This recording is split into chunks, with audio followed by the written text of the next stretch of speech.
Once again, we return to the wide world of IEMs. This time, it's the NiceHCK F1 PRO, a product from a company I have never before reviewed.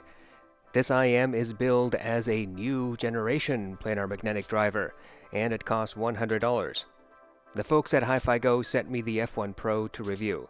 As you probably know, Hi-Fi Go is among a few online retailers that specializes in audiophile gear. They have the newest gear out of the Chinese market, so if you're interested in treating yourself or someone else, check out Hi-Fi Go. NiceHCK says that the new driver is ultra thin and tuned to provide, quote, a clean and precise output with amazing clarity and details. The company provides the typical audiophile lingo to vaguely describe the sound signature.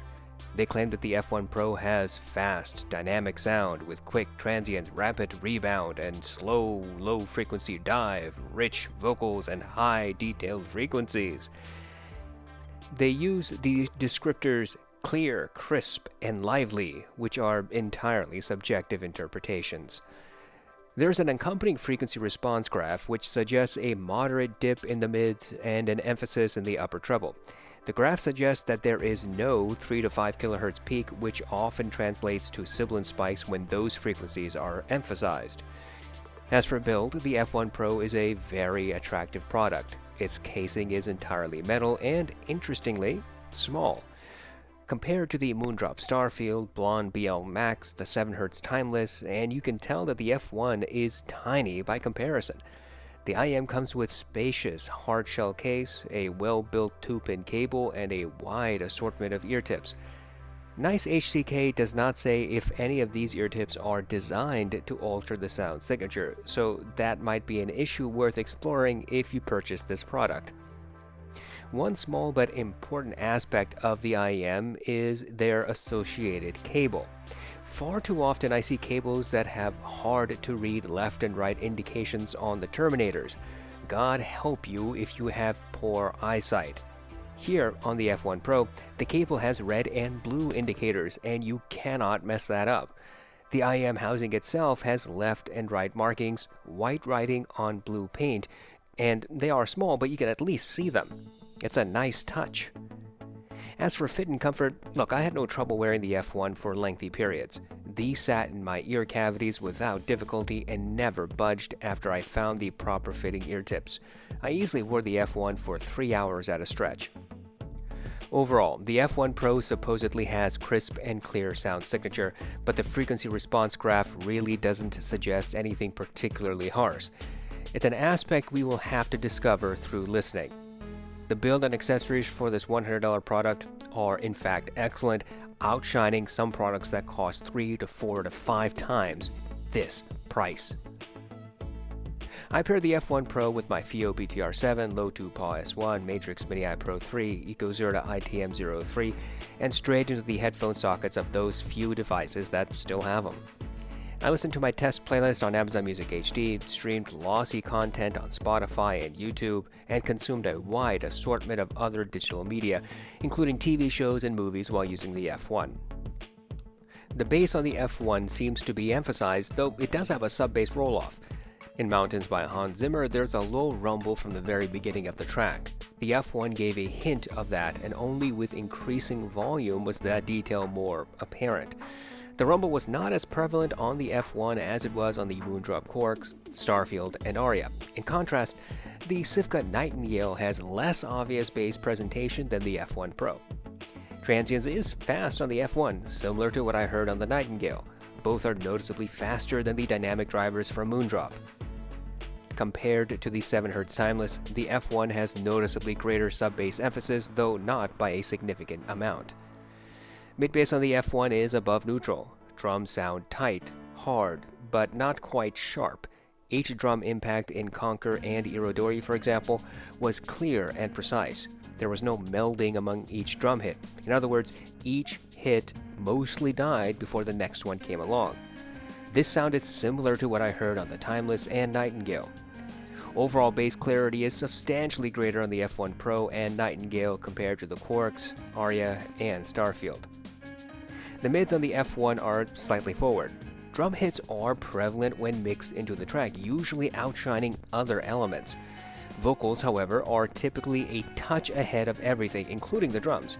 The F1 does emphasize vocal sibilance despite that frequency response graph, and I'd estimate that this emphasis is by 3 decibels.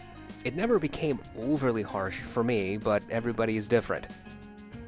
Multiple vocalists like those found in Want You Back by Haim remained clear and distinct throughout their track. Even when all the instruments played at maximum, the 3 vocalists in this song remained separate and clear, something that is hard for many headphones and IEMs to replicate. Drums, as I mentioned before, were the second most prevalent element in this song. The Nightingale, in comparison, had a hint greater sibilance emphasis and slightly less clarity in the mids. Drums were not as loud as on the F1. The Timeless had a more neutral rendition with slightly less emphasis than the F1 as far as sibilance is concerned. Clarity in this region was not quite as obvious on the Timeless as it was on the F1. Now, the Quarks did not emphasize sibilance at all, and as I've mentioned many times before in other videos, these are the most neutral IEMs I have heard so far.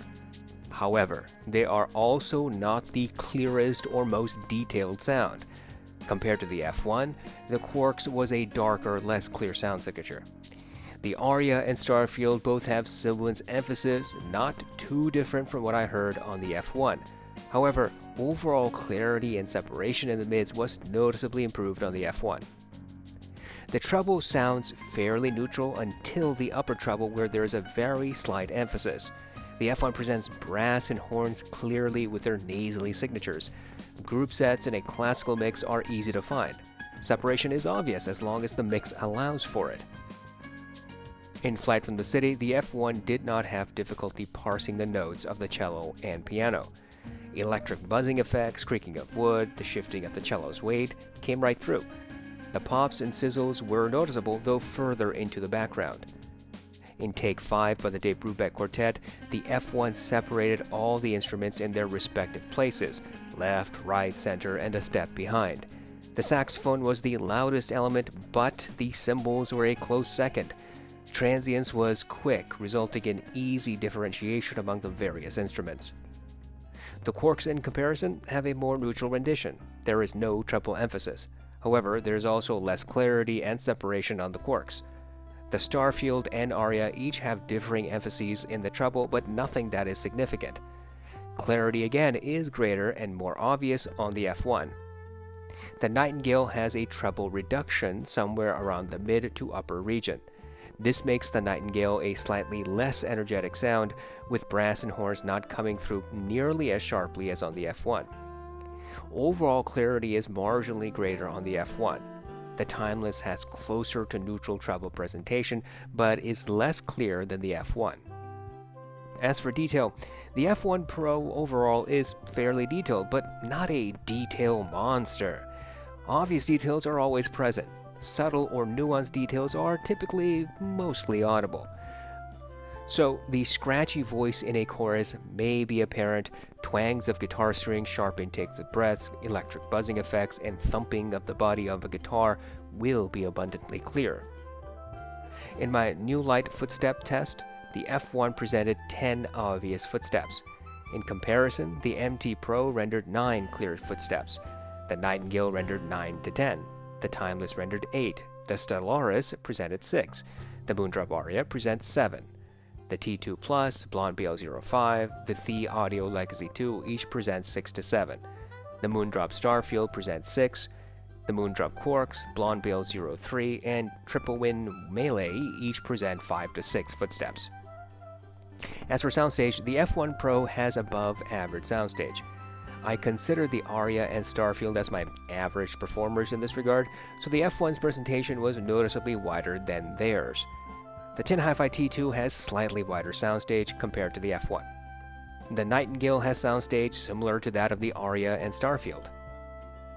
Overall, the F1 Pro has a balanced signature. Sub-bass is slightly rolled off, but mid-bass does get a noticeable emphasis. The mids are slightly forward and sibilant. Treble has a marginal emphasis in the upper treble region, or thereabouts. The F1 is, in my opinion, not harsh even at high volumes, but if you are very sensitive to sibilants or treble, then you will need to apply EQ or avoid this IEM altogether. Gone are the days when you had to scrimp and save to have a chance to listen to planar magnetic headphones and IEMs. Hi-Fi has undermined the special status that companies like Audeze used to rely on. So, if you're curious about planar magnetic gear, you don't have to waste a ton of money. I'm glad to say that the NiceHCK F1 PRO is a really good option in the market. What I've tried to explain throughout this video may or may not coincide with your personal listening preferences. The reality is that you don't know until you actually listen for yourself. And no matter what anyone says, no amount of online sound test recordings will come close to the actual thing. Fundamentally, the F1 PRO does not step far away from the typical Hi-Fi tuning. This is not neutral, but we rarely find anything like neutral in the market. But if you are looking for a new IEM, then the F1 PRO I think is a good one to keep on your list. It's built well, comes with excellent accessories, should have a comfortable fit for most, and might be a fun sound for you.